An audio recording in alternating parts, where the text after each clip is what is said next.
Muy buen día a toda la comunidad universitaria. Reciban un cordial saludo y sean bienvenidas y bienvenidos a una nueva edición del programa académico del CUSEA, Dialogando con. En nombre del Centro Universitario de Ciencias Económico-Administrativas, le damos la bienvenida a nuestro invitado, el doctor Rigoberto Silva Robles, profesor asociado de tiempo completo en la Universidad de Guadalajara, adscrito al Departamento de Métodos Cuantitativos del CUSEA. Es perfil PRODEP y miembro del cuerpo académico Democracia, Gobierno Abierto, Participación Ciudadana, Rendición de Cuentas y Derecho a la Privacidad e Intimidad. Licenciado en Estudios Políticos y Gobierno, maestro y doctor en Ciencias Sociales por la Universidad de Guadalajara, se ha desempeñado en el servicio público en los siguientes espacios: en el Ayuntamiento de Guadalajara, en el Instituto de Transparencia, Derecho a la Información y Protección de Datos Personales del Estado de Jalisco. Ha participado consejero municipal y distrital en elecciones locales y federales desde el 2009. Sus publicaciones versan sobre observatorios ciudadanos, participación ciudadana y algunas reflexiones teóricas en torno a la distinción entre la política y lo político y análisis del discurso político. Y actualmente trabaja sobre las obligaciones de capacitación, educación de los órganos garantes en México. Como docente, ha impartido distintas asignaturas en las que destacan aquellas con contenidos en políticas públicas, estadística, metodología de la investigación, teoría de la rendición de cuentas y epistemología de la transparencia. Adicionalmente, ha atendido distintas invitaciones de distintos órganos garantes e instituciones educativas sobre los mismos temas. En actividades en organizaciones de la sociedad civil, ha participado en Ciudadanos por Municipios Transparentes en Jalisco, en el Colegio Estatal de Estudios Políticos y Gobierno de Jalisco, AC, mismo que presidió entre 2014 y 2018. Actualmente es coordinador de la Maestría en Transparencia y Protección de Datos Personales del Sistema de Universidad Virtual de la Universidad de Guadalajara. Este día, nuestro entrevistador es el doctor Jaime Hernández Colorado, secretario del Instituto de Investigación en Rendición de Cuentas y Combate a la Corrupción. Sean todas y todos ustedes bienvenidos. Muchas gracias al doctor Jaime Hernández, que el día de hoy va a enriquecer mucho este diálogo. Bienvenidos. Muchas gracias, Sara. Gracias por la invitación y la oportunidad de estar en este diálogo y coincidir con el doctor Silva Robles para conversar sobre que es uno de los temas que nos interesan en común y que afortunadamente nos ha permitido desarrollar discusiones de mucho interés en diferentes espacios. Esta cuestión de la transparencia, sobre todo en su vinculación con la democracia, doctor, quisiera yo empezar preguntándote por qué es importante garantizar el acceso universal a la información en un contexto democrático. Ya. ¿Qué tal, doctor Jaime? Un gusto compartir con usted este espacio. Gracias a Sara por la presentación, al CUSEA por la invitación. Y pues nada, son como de estas preguntas que podrían tener muchísimas respuestas y que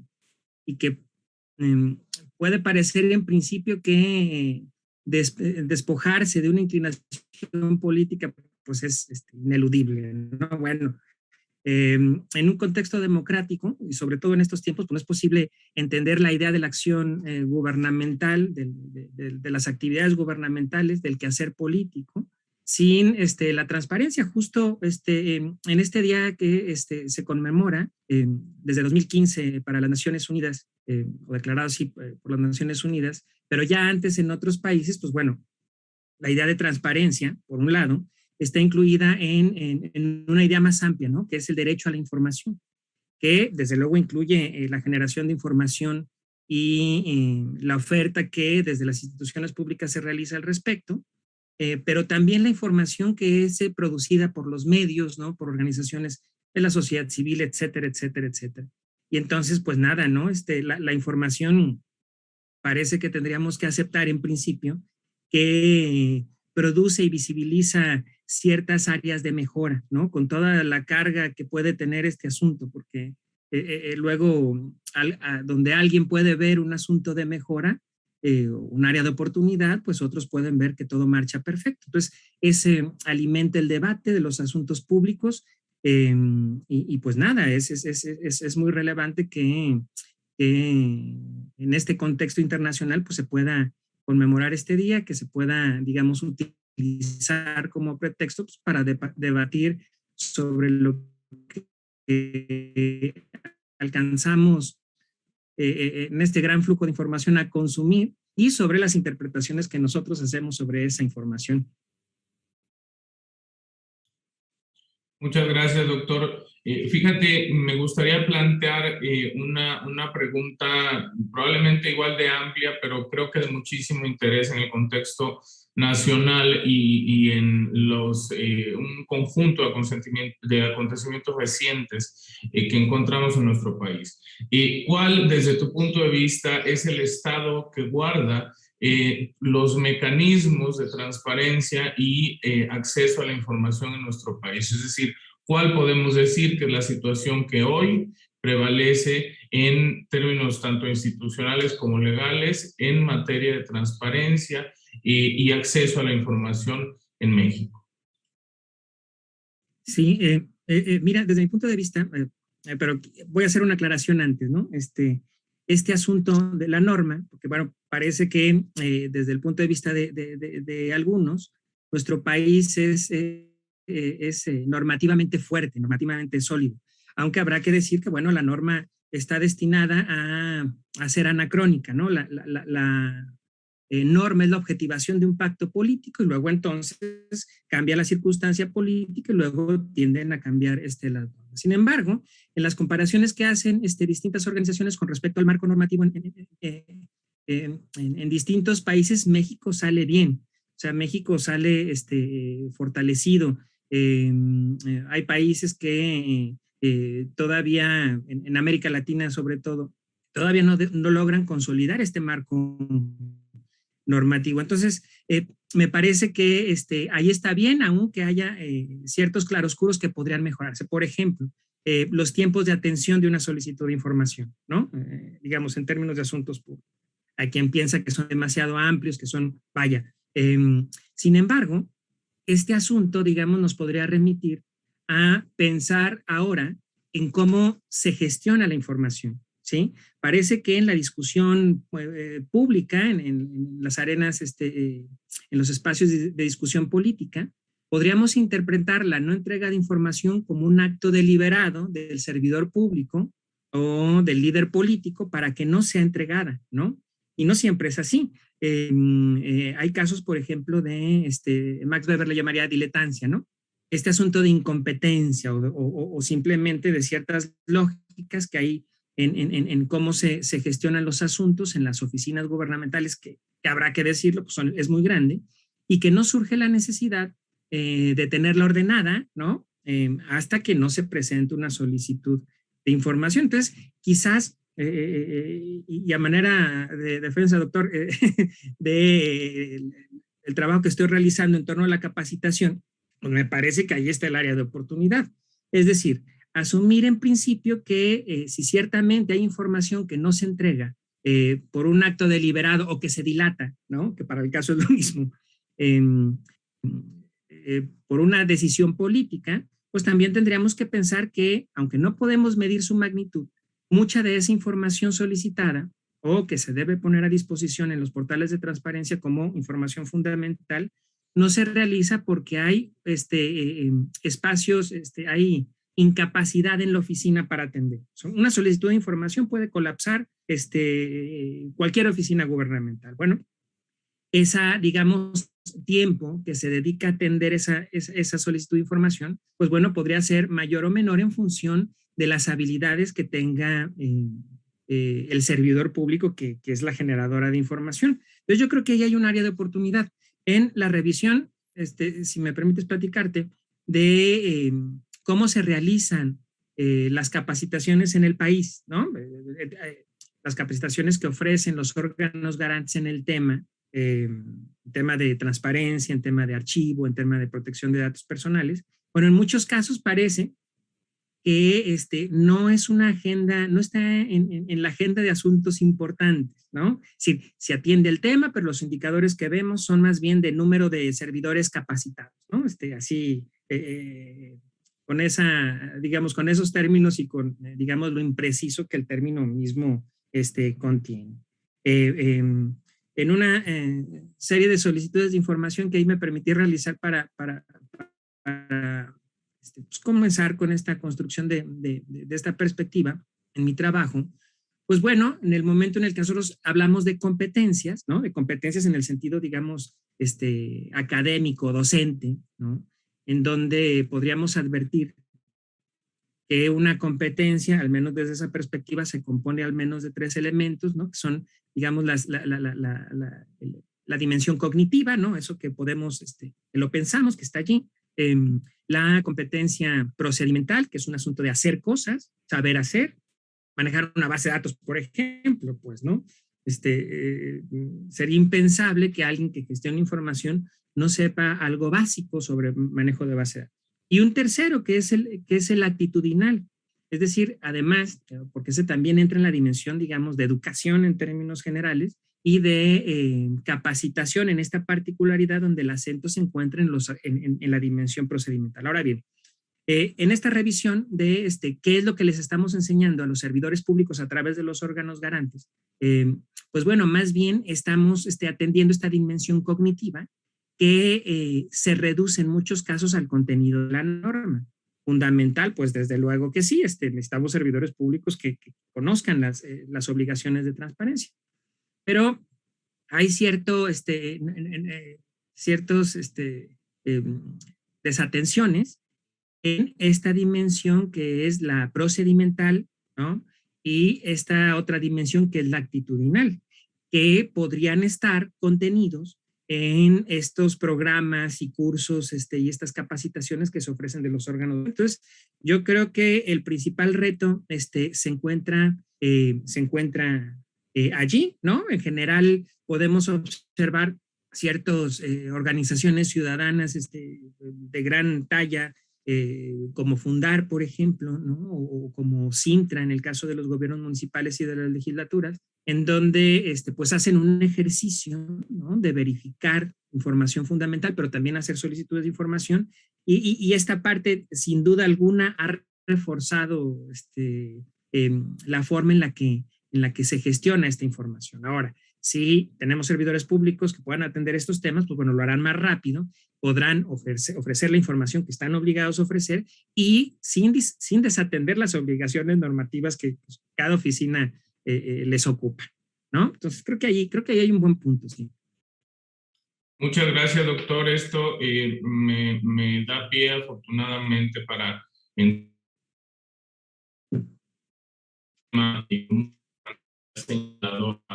de profesionalización y de capacitación, y que el profesor Alberto Olvera caracteriza como problemas de estatalidad. Dice el doctor Olvera, el mecanismo de acceso a la información y la lógica para la política de transparencia en el ámbito nacional se ha topado con problemas de estatalidad, es decir, problemas de la propia consolidación de las instituciones del Estado. Tú has señalado uno, que es de las capacidades, pero si pensamos en otro, quisiera plantearte, por ejemplo, ¿cómo evalúas el problema de la falta de gestión documental, no ya adecuada, sino gestión documental en general en las administraciones públicas en el país, siendo que este es el paso fundamental, digamos, el punto número 1 para alcanzar el pleno cumplimiento del derecho de acceso a la información y evidentemente también poner en marcha la lógica de política pública de la transparencia? Sí, es un gran problema. Es cómo, qué evidencias, ¿no? Podríamos considerar una construcción metodológica que puedan darnos cuenta de manera razonable del estado de las cosas, ¿no? Entre la revisión que me ha tocado realizar al respecto, bueno, creo que hay ciertas metodologías que utilizan, digamos, la revisión de publicación de información fundamental. Y en esas metodologías, bueno, parece que el principal problema que se advierte es sobre la calidad de la información. Es decir, inclusive más allá si la disposición de la información está en formato abierto, ¿no? O si hay bases de datos, etcétera, etcétera, etcétera. por ejemplo, las nóminas o lo que sea. Está el tema de cómo cerciorarnos de eso. La cantidad de información es de tal tamaño que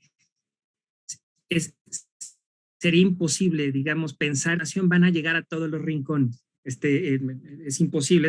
Sería como pensar que todos los ciudadanos, bueno, dedicamos parte del día a informarnos, a hacer solicitudes de información, etcétera, y que además lo podríamos comprar. Luego, entonces, hay una metodología de el Society Project que a mí me resultó bastante interesante. Entonces, lo que hacen ellos, y es, fíjate, este estudio de hace 15 años, se llama Transparencia y Silencios, donde ellos lo que realizan es solicitudes de información dobles, ¿no? Y entonces advierten que en ciertas instituciones, por ejemplo, pues se hace una solicitud doble, o sea, se pregunta lo mismo en dos momentos diferentes del año, en un periodo, digamos, temporal, y entonces se obtienen las mismas respuestas, ¿no? O razonablemente las mismas respuestas. Pero en otros casos no. No es así, entonces, bueno, ¿qué está pasando? Eso podría resultar una evidencia razonable para decir, bueno, algo está pasando con la gestión documental allí, con la gestión de archivos, con los servidores públicos. Ahora bien, incluyendo este asunto, cuando afortunadamente se reciba en esta metodología la información y que pueda ser comparable, bueno, también tenemos estas zonas de no respuesta, ¿no? O de respuesta a destiempo, ¿no? Que podrían ser consideradas también como un asunto de algo está pasando. Es información que parece que se antoja evidente, pues, que debe de tener a la mano, ¿no? En las oficinas públicas, pero no está, y hay dilación, ¿no? Entre las explicaciones que hay para este asunto, bueno, están una cantidad impresionante, desde el orden en el archivo, pero también el orden que se lleva y o la gestión que se realiza de la propia solicitud. Es decir, que podríamos tener casos en donde el archivo funciona bien, pero la solicitud se la hacen al servidor público un día antes de que vence el término, y bueno, pues eso produce un caos en la oficina, que eso produce que ya haya temas que no puedan ser atendidos. Me parece que esa podría ser una buena estrategia, ¿no? Dada la dimensión de la gran cantidad de instituciones que tenemos, esa podría, digamos, resultar bien. Sí, es como lo que se alcanza a ver, ¿no? Muchas gracias, doctor. Ahora, un tema que también has planteado, ha surgido en tus comentarios, tiene que ver con la construcción de esta gran asignatura pendiente que tenemos en el país y la transparencia, como una lógica según la cual se explica y a partir de la discusión pública se agrega valor a las herramientas de transparencia, pero también al ejercicio, la garantía y la promoción del derecho de acceso a la información. ¿Cuál es tu evaluación del momento que vivimos en relación con esta ausencia de la cultura de la transparencia y cómo consideras que podríamos avanzar hacia un momento en el que se destaque que la transparencia y el derecho de acceso a la información son de utilidad, tan solo por poner un ejemplo muy concreto, porque buena parte de los temas relacionados con corrupción y malas prácticas que conocemos a día de hoy, gracias a investigaciones periodísticas de gran calidad, se han realizado a partir de los insumos que ha permitido acceder a ellos la legislación de transparencia y nuestro derecho de acceso a la información.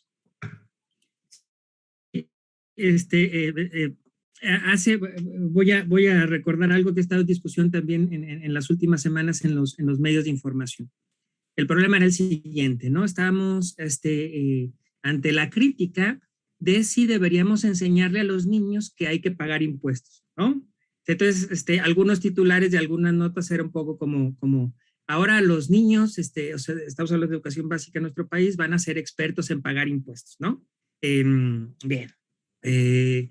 ¿Qué tal si nosotros pudiéramos, digamos, con el tema, socializar este tema que además me confieso de acuerdo, ¿no? Con estos vínculos que desde la educación pueden hacerse desde pequeños con los asuntos públicos, ahora con temas de transparencia, ¿no? Pero en temas de transparencia, bueno, las preguntas se tendrían que generar desde la sociedad civil, ¿no?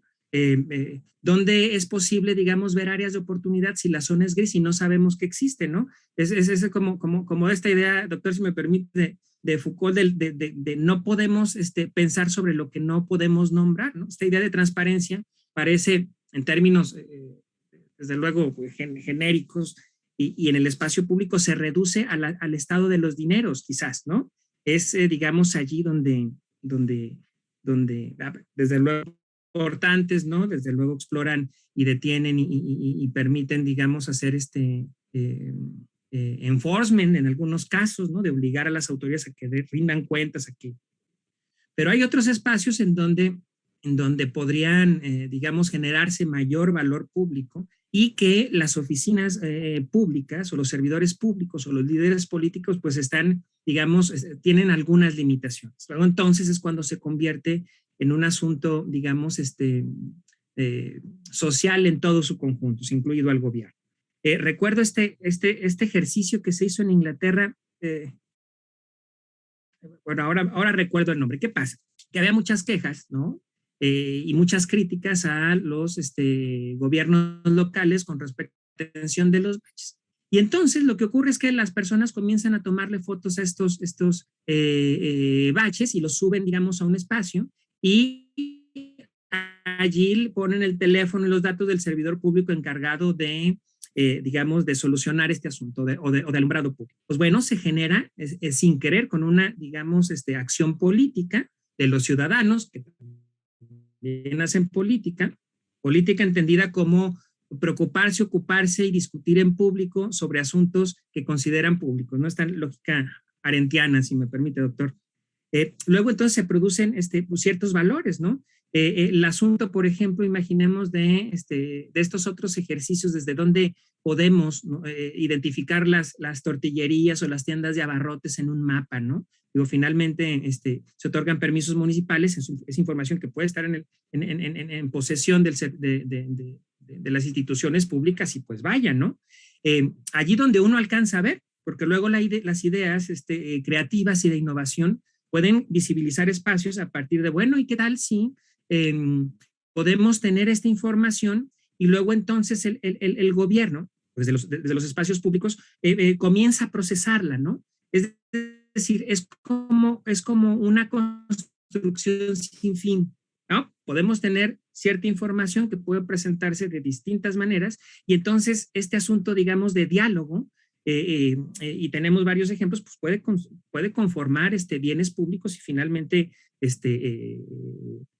los podamos disfrutar también cuando vamos en la calle o cuando tenemos proyectos que podrían parecer en principio de corte, digamos, privado. Entonces, la transparencia, como esta idea de la caja de cristal donde todo se puede ver constantemente todo el tiempo, todo lo que hace un servidor público en horarios de oficina, pues se queda, digamos, como en algo que perseguir, ¿no? Como un proyecto político también, como esta idea de rusoniana, ¿no? De que, bueno, las constituciones sí dicen que todos tenemos derecho a vivienda, alimentación, educación, pero hay sectores de la población que no tienen esos accesos o que tienen acceso a unos y a otros, no, bueno, porque una constitución pues también es un proyecto político, es decir, hacia allá hay que ir, ¿no? Justamente, doctor, y qué bueno que lo planteas en este sentido, porque me lleva a otra idea, sin duda creo muy importante para que nos puedas dar tu opinión. En relación con los mecanismos que hoy existen de transparencia y acceso a la información, existen, sabemos, limitaciones que están relacionadas con diferentes explicaciones. Una de ellas, por supuesto, la desigualdad y la pobreza. Entonces, respecto de este tema en particular, doctor, ¿cuál es la evaluación que haces en este momento considerando una premisa fundamental que se planteó desde los primeros años del IFAI, cuando estaban la profesora Jacqueline Pechat, el doctor Alonso Lujambio, etcétera, en ese pleno, y es la idea según la cual si efectivamente se reconocen esas limitaciones, esto de ninguna manera puede servir como argumento para justificar regresar a un momento anterior desde el punto de vista del desarrollo institucional de los órganos garantes de transparencia, ¿no? ¿Cuál es tu opinión respecto de estas limitaciones, doctor, y respecto de esta otra idea que te planteo? Gracias. Sí, no, yo lo comparto, ¿no? Bueno, la información bien podría estar publicada, ¿no? Podría digamos, una institución cumplir con todas estas, digamos, obligaciones de publicar información fundamental, además ofertar información proactiva, pero si hay, digamos, necesidades primarias, o ni siquiera hay capacidad instalada en muchas zonas del país, pues bueno, ¿qué podemos, pues qué podemos esperar? No hay solicitudes de información, entonces tampoco se producen, digamos, incentivos coercitivos, enforcement, desde las organizaciones ciudadanas, pues para que eso ocurra, ¿no? Si hay problemas todavía basiquísimos como del servicio, digamos, de servicios públicos, como desde la basura hasta el agua, hasta, vaya, pues nada, ¿no? Es como, digamos, poder fomentar la cultura de la transparencia, significa, bueno, allá hay oportunidades, y ante una pregunta, bueno, sí, hay oportunidades de qué, ¿no? Y a lo mejor habría que responder, pues, oportunidades de lo que quieras, ¿no? ¿Qué quieres hacer? Esto me recuerda dos asuntos, si me permite, doctor, se los cuento, ¿no?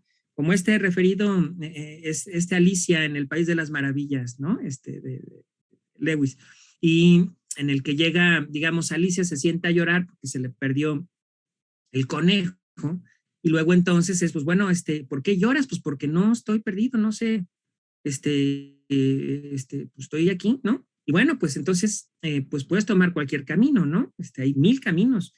Dice, pero depende de dónde quieras ir. ¿A dónde quieres ir? No sé. Pues entonces toma cualquier camino que es igual, ¿no? Es un poco así, me parece, con la información. Si nosotros parece que no logramos como objetivar o conectar esta parte, ¿no? Hacer, es como hacer petición de principio, ¿no? Decirles, esto te va a hacer bien saber cómo acceder y preguntar cosas a los gobiernos o allí donde existan recursos públicos, por ejemplo. Pero bueno, hay en otros espacios como las escuelas, ¿no? Como en las, digamos, espacios culturales que se generan desde los gobiernos municipal, estatal y federal, en donde estas, digamos, ideas pues van surgiendo. Te platico el otro.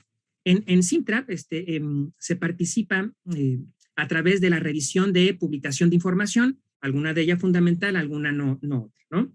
Esta organización es una organización, son colectivos, ¿no? Hay en todo el país, o en muchos estados del país, y realizan esta revisión y después elaboran un ranking, ¿no? Entonces les van, digamos, palomeando en función de una herramienta que allí mismo se crea. Y el instrumento, la verdad es que el instrumento es sencillo, aunque la interpretación no tanto, pero ¿tiene esto sí o no? ¿Tiene esto sí o no? Van acumulando puntos y bueno, se llega a un 100%.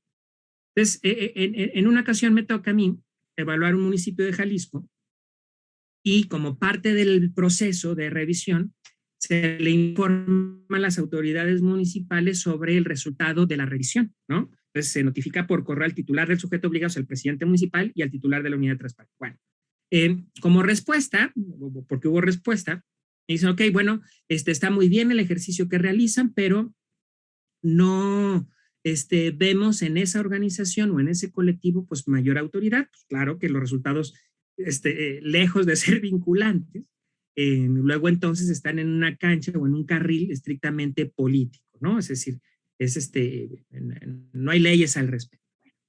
Pues así pasa, ¿no? No hay mayor objeción con los resultados. El resultado era muy bajo, era el 4%, o sea, el 4 de 100. Se hace la rueda de prensa y en la mañana, en casi teso clavijero, y por la tarde el titular de la unidad de transparencia ya estaba solicitando a la organización, digamos, recibir capacitación al respecto, ¿no? Y entonces, pues bueno, o sea, vaya, hay cosas que están fuera de la norma, ¿no? Pero que producen bienes públicos a partir, digamos, de un hecho que es revisar si tienen ciertas cosas o cierta información que una organización espera de manera arbitraria, que no está ya haciendo juicio de valor, pero que espera que esté allí, ¿no? Y entonces, bueno, este colectivo ya tiene años, comienzan a surgir en muchas páginas de ayuntamientos de gobiernos municipales, botones que dicen transparencia, bueno, porque el botón tiene que estar como en la primera página, la página principal, y luego dice transparencia Sintra, ¿no? Entonces, están obligados a hacerlo, bueno, no, pero están respondiendo a una demanda de un grupo social que puede beneficiarle, digamos, a muchos y que sin duda alguna esa presión desde la cancha política beneficia también en términos de gestión de información, en términos de que hagan chamba los servidores públicos para que eso esté en orden. Y pues nada, ¿no? Sí, entonces podemos imaginar, bueno, así lo interpreto yo, como una red, ¿no? Una perspectiva reticular, imaginando como una red de portería de fútbol en donde uno jala un nudito, ¿no? Y se estiran otros muchos, o se estira toda la red. Entonces, vaya, sería como decir, bueno, no sabemos en qué dimensión, pero parece que las evidencias que tenemos es que está por aquí, ¿no? Si no mejora, o sea, podemos tener instituciones electorales muy eficientes, pero si no hay información en donde un ciudadano puede elegir, pues entonces, pues no pasa nada. Es como atender todas las dimensiones lo mejor posible todo el tiempo, pensando que así va a ser, pues que no hay fin, ¿no? Como un círculo, ¿no? Construir círculos virtuosos, ¿no? En lugar de círculos viciosos. Gracias, doctor. Esto que menciona sin duda es un excelente ejemplo de esta otra parte de la construcción de valor público a partir de espacios de deliberación en los que confluyen, a veces de manera voluntaria, a veces obligados, los gobiernos, las administraciones públicas y la sociedad civil organizada y a veces también la sociedad en general, ¿no? Sin necesidad de encontrarse organizada, y esas pequeñas modificaciones yo creo que han ido dándole forma al escenario de la transparencia que tenemos hoy en nuestro país, porque yo recuerdo, por ejemplo, hace pocos años, en 2014, que entró en vigencia la legislación en materia de transparencia en España, se decía, es que no entendemos la utilidad de esto porque la ciudadanía básicamente va y se concentra en temas como los de los salarios públicos, ¿no? Entonces, en ese momento nosotros en México llevábamos un largo trecho en esta materia y yo decía, bueno, pues entiendo lo que ustedes están diciendo porque efectivamente es algo que sucede, pero volviendo al argumento de aquel IFAI inicial, el hecho de que sucedan esas cosas y de momento no se esté generando ningún otro valor público en ningún espacio de confluencia no es razón para ir hacia atrás o para pretender ir hacia atrás en ese ámbito, ¿no? Esa no es decisión de los órganos del Estado, sino el avanzar en esa materia, por supuesto, está en la cancha de la sociedad civil organizada, ¿no? Sí, totalmente de acuerdo, doctor. Totalmente de acuerdo. Fíjate, me acuerdo ahora de todo, digamos, el abanico, ¿no? Sobre este asunto de las solicitudes de información. Hace un par de años hubo una que incluso se hizo viral, ¿no? Que fue una solicitud de información a un gobierno, un gobierno municipal en Jalisco, en donde las preguntas son del tipo bueno, estoy enterado que hubo un festejo al presidente municipal por su cumpleaños, ¿no? Y estas son mis preguntas. ¿Y le gustó el pastel al presidente? 2. Estaba volado, con esos términos, estaba volado. Se repartieron rebanadas iguales de pastel. Y bueno, era una serie de preguntas como de este tipo. ¿Qué tipo de refresco tomó el presidente municipal? ¿No? recibió los regalos de las personas, de sus amigos, etcétera, etcétera, etcétera. Pero lo interesante de esto es que el gobierno municipal da respuesta, ¿no? Y pues vaya, es esta, me parece que, no sé, que algunos a lo mejor pensaríamos que es como un asunto irrelevante, ¿no? Pero podríamos pensarlo también como esta experiencia que vamos teniendo con respecto a la solicitud de información, ¿no? Que igual y pues bueno, no sabemos desde qué era el pastel, pues no, el presidente no comió y pudo a lo mejor no haber respondido y no pasa nada, a lo mejor no hay recurso de revisión, a eso me refiero, pero el gobierno municipal contesta. Entonces dice, ay, me contestaron. Cuando hay una persona, un estudiante, por ejemplo, que nunca ha hecho una solicitud de información y luego la realiza y obtiene una respuesta, la experiencia democrática, digamos, que está obteniendo es bastante importante, ¿no? Si nosotros tenemos o priva, digamos, en la cultura, ya no de transparencia, sino en la cultura político-democrática, está, digamos, esta idea de asumir que todo lo que es político es perverso, ¿no? Y que todo lo relacionado con la sociedad civil es virtuoso, pues bueno, entonces, pues es un asunto, digamos, pues bastante complicado, ¿no?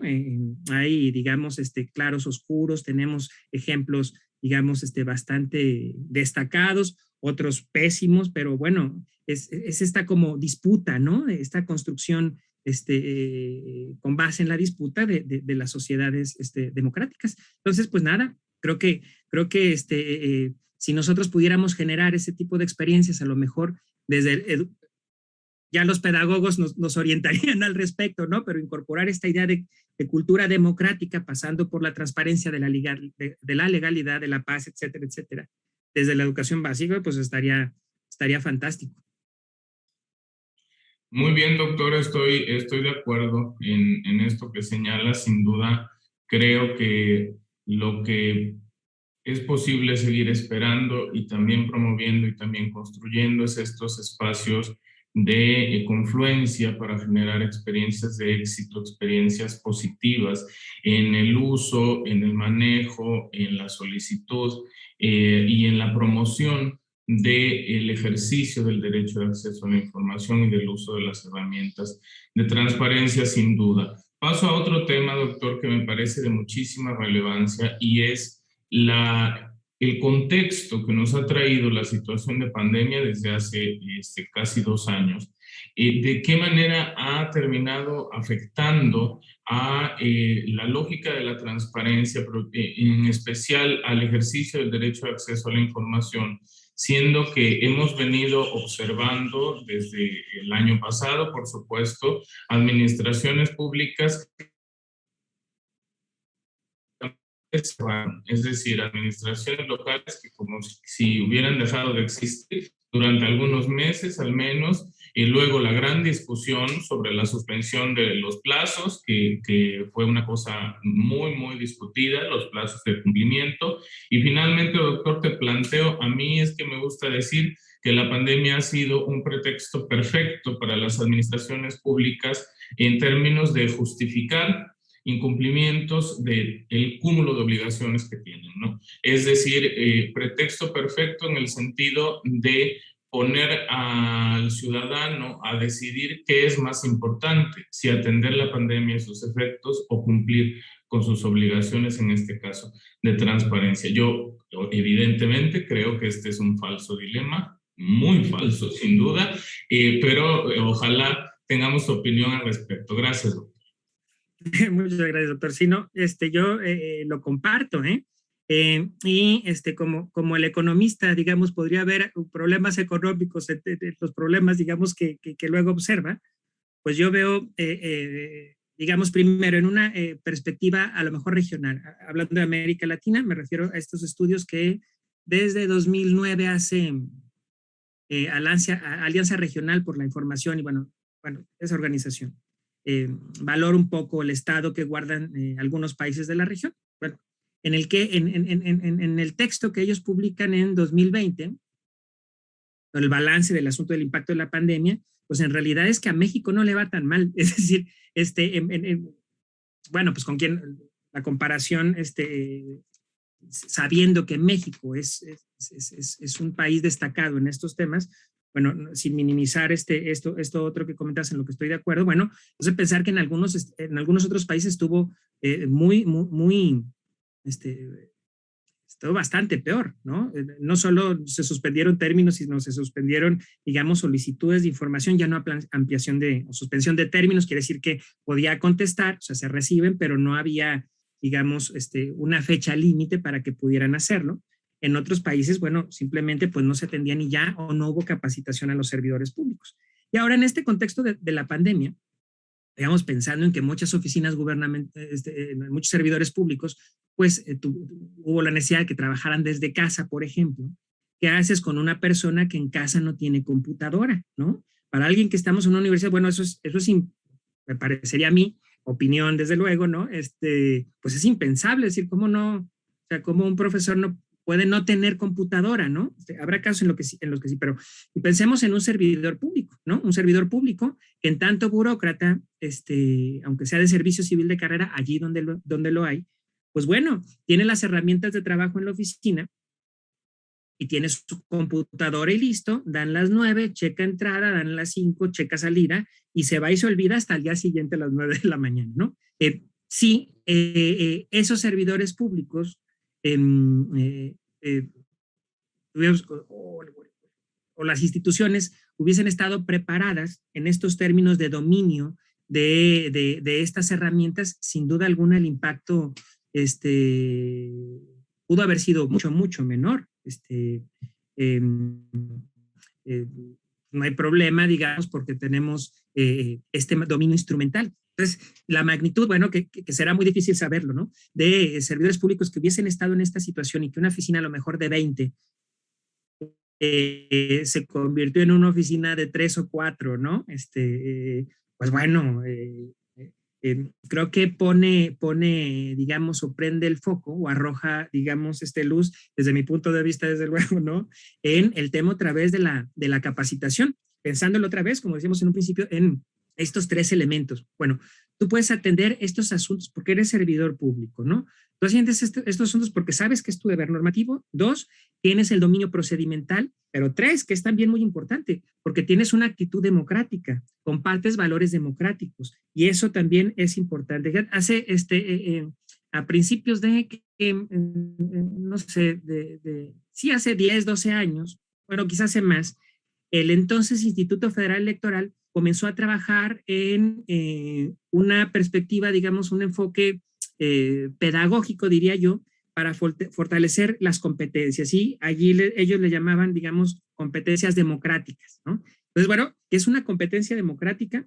Pues en esos términos es saber cómo funciona el sistema político, por ejemplo, en la dimensión cognitiva, entre otras cosas, saber hacer poder echar mano de ciertos procedimientos, como hacer una consulta de información, como consultar el predial, cuál es el estado de cuenta, hasta saber dónde consultar información oficial, por ejemplo, ¿no? Las redes sociales, etcétera.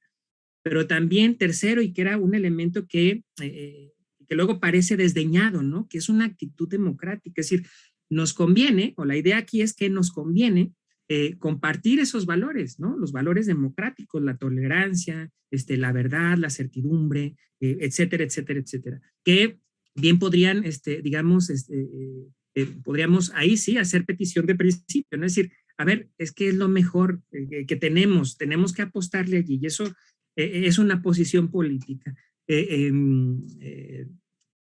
habría que compartir. Luego, entonces, por ejemplo, en algunas clases o en algunos lugares donde luego toca uno estar, les pido a los presentes, ¿no? A ver, ¿qué tal si completamos la siguiente fase, ¿no? Todos los políticos son, y entonces, pues imagínate la cantidad de, digamos, las formas en las que puede completarse una frase de este tipo. Pues claro, ¿no? Hay como cierta, digamos, transferencia, en algunos casos, de responsabilidad, digamos, ciudadana, con respecto a asuntos públicos. Entonces, todo lo malo es de origen público y todo lo bueno pues es de origen civil. Bueno, ¿qué tal si nosotros, bueno, hay claroscuros, podemos a lo mejor aprender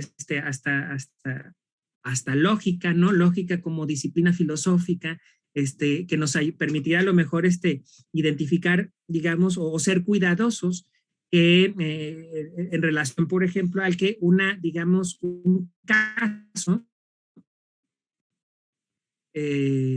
como dice, ¿no? Una flor no hace primavera, ¿no? Y un caso no es razonable para hacer una generalización. O sea, que hay más cosas. Entonces, quizás eso nos permitiría poder colaborar. O sea, vaya, es como decir, estamos en el mismo barco, vamos a ver qué le toca a cada quien, pero que también es posible construir en conjunto, desde mi punto de vista, desde luego. Muchas gracias, doctor. Otro de los temas también que me parece de mucha relevancia, y sobre todo en el contexto que hemos venido viviendo en los últimos años, ¿cuáles consideras que son las amenazas que se ciernen sobre el conjunto de mecanismos que articulan nuestra política nacional de transparencia y, por otro lado, los mecanismos de garantía, de protección, de promoción para el ejercicio del derecho de acceso a la información? Sí, recuerdo esta frase ya no sé de dónde salió, pero recuerdo la frase, ¿no? Esta de, sí, el asunto de la capacitación, piensas que es caro, ¿no? Imagina cuánto nos ha costado la ignorancia. Yo creo que la principal amenaza, visibilizada desde mi punto de vista por el contexto de la pandemia, es no capacitar en estos términos a los servidores públicos. Es pensar que, o reconocer que hay información que no está donde debe de estar, o que no se genera, o que no se entrega, no por un asunto, digamos, político nada más, sino que hay temas de diletancia, y la diletancia se corrige con capacitación en esos tres términos.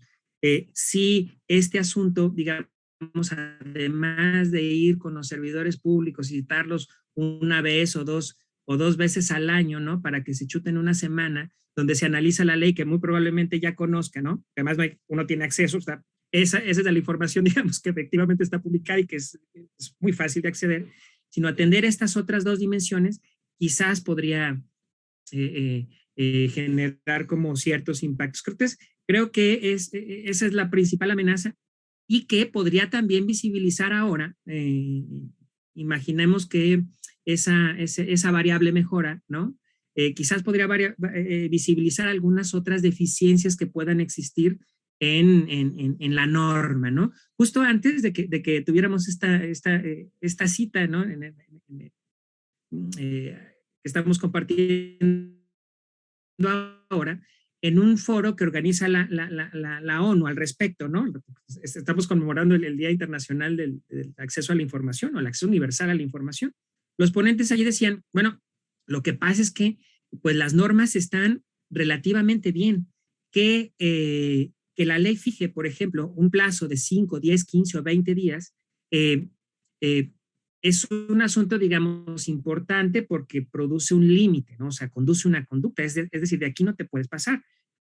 Pero ¿qué tal si en algún, digamos, en alguna, en algún escritorio, o tenemos alguna investigación o alguna organización de la sociedad civil, podemos revisar este asunto de los términos y nos damos cuenta, por ejemplo, que en ciertas instituciones las respuestas a las solicitudes de información son en 2-3 días, ¿no? Se acepta y luego se responde rápido. Bueno, hay buenas prácticas allí. Quizás una vez que tengamos servidores públicos que puedan atender con esta eficiencia estos temas, pues bueno, ok, entonces, ¿qué ajustes podríamos hacerle a la ley? Bueno, quizás sí habría uno, ¿no? El asunto de la capacitación es una obligación normativa. Estoy pensando en los órganos garantes en el país, ¿no? Y hay ejemplos de los más destacados, el propio INAI y el órgano garante en Jalisco, el ITEI, ¿no? Donde han, digamos, tratado en términos de las posibilidades institucionales y de las capacidades instaladas, de generar ciertos espacios educativos, ¿no? Y de capacitación, que intentan parecerse a los que hay en las universidades consolidadas. Y bueno, eso sin duda es una buena práctica. Pero vaya, no hay en la norma ninguna obligación que vaya más allá de esta de capacitar. O sea, no hay lineamientos, no hay como esta de cómo hacerle, ¿no? Debe existir el espacio A, B o C para que se puedan... ¿Debería haber investigadores, por ejemplo, en los órganos garantes o no? ¿O deberían estar obligados a tener convenios o colaboraciones con las universidades para que puedan atender estos temas? Etcétera. Es decir, creo que eso sí podría estar de una manera más intensa en la norma, ¿eh? Muchas gracias, doctor. Una última cuestión que me gustaría plantearte también para que nos puedas compartir tu reflexión es la discusión al respecto de las disparidades y el escenario de inequidad que existe en términos de desarrollo institucional entre los órganos garantes de transparencia alrededor del país, ¿no? Esa es una realidad que tú acabas ahora incluso de señalar, pues el ejemplo del INAI, pero también del ITEI en el desarrollo, en la parte de capacitación, que ha sido muy importante y sigue siéndolo. Pero frente a estos ejemplos nos encontramos otros que nos permiten observar que a pesar de que a lo largo de la trayectoria legal de la transparencia del derecho de acceso a la información en nuestro país, se han ido intentando eliminar o corregir las disparidades que dificultaban el acceso, esas disparidades, a pesar de que ya no están en las leyes, pues siguen sucediendo en la realidad, asociadas con esas debilidades institucionales que todavía se observan en algunas entidades federativas. ¿Cuál es su opinión al respecto, doctor? Híjoles, sí, disparidades en un montón de temas, si te entiendo bien, doctor. Desde la forma, a ver, yo no sé usar la computadora y para hacer la solicitud tendría yo que ir a la oficina, por ejemplo, y encontrar un servidor público que esté dispuesto a ayudarme a escribirla, por ejemplo, ¿no? O a plantear mejor la pregunta, ¿no? O increíble, ¿no? Después, digamos, del imaginario, quizás en el imaginario esta idea de que ir a una oficina pública, salvo al SAT, es ir a hacer filas interminables, parado, etcétera, etcétera. Uno sabe a qué horas va a terminar, ¿no? Increíble, ¿no? Pero fíjate que hay otros tipos digamos, como de disparidades. Me remito otra vez a este trabajo de transparencia y silencio, ¿no? Lo que observan desde esta iniciativa es que hay solicitudes de información, por ejemplo, ¿te acuerdas que en esa metodología se enviaban dobles, ¿no? Cuando, digamos, el solicitante se declaraba, digamos, como empresario o como miembro de algún grupo, alguna cámara, etcétera, etcétera, entonces había una comunicación de algunas oficinas para tratar de decirle, oye, pues no entiendo la pregunta, ¿qué es lo que quieres, no? ¿Cómo te podemos ayudar? ¿Cómo te podemos servir? Mira, tú quieres esto, pero probablemente te sirva esto y esto y esto otro también. Y la información, digamos, se oferta. Para otros casos, en donde no había, digamos, como este interés, digamos, que luego el servidor público podría asumir a título personal, pues simplemente se contestaba lo que se había solicitado y ya. O si no había, digamos, presión, podríamos interpretarla así, en hacer la respuesta rápida, ¿no? Digamos, empoderamiento de ciertos grupos sociales parece que también aceita, ¿no? La maquinaria esta de la gestión de información. No es lo mismo dejar sin respuesta la solicitud de un periodista que de una persona que no figura por ejemplo, de un estudiante que a lo mejor lo hace para alguna tarea, pero bueno, quizá el impacto, el empoderamiento, digamos, de pertenecer a ese grupo social, pues no es tanto, ¿no? Y pensaría nuevamente el asunto, digamos, de la capacitación, lo que podría a lo mejor producir mejores respuestas con mayor eficiencia en la gestión de información. Excelente, doctor. Pues agradezco muchísimo la conversación que hemos tenido oportunidad de tener el día de hoy contigo y agradezco también la invitación de nuestros colegas que son quienes están a cargo de este programa por la oportunidad de coincidir con el doctor Rigoberto Silva Robles. Muchísimo gusto de conversar contigo, doctor. Igualmente, el agradecido soy yo, doctor Sara. Agradecemos al doctor Rigoberto Silva Robles, coordinador de la Maestría en Transparencia y Protección de Datos Personales del Sistema de Universidad Virtual de la Universidad de Guadalajara, por acompañarnos en una nueva edición de Dialogando con, en donde pudimos conocer más sobre sus aportaciones en el estudio del acceso libre a la información, y por la excelente participación del doctor Jaime Hernández Colorado, secretario del Instituto de Investigación en Rendición de Cuentas y Combate a la Corrupción. Agradecemos también la presencia de toda la comunidad universitaria que participa y hace posible este espacio. Agradecemos también a todo el equipo de CTA por el apoyo que nos brindan programa a programa. Nos vemos hasta el próximo Dialogando con. Que tengan una excelente semana. Muchas gracias.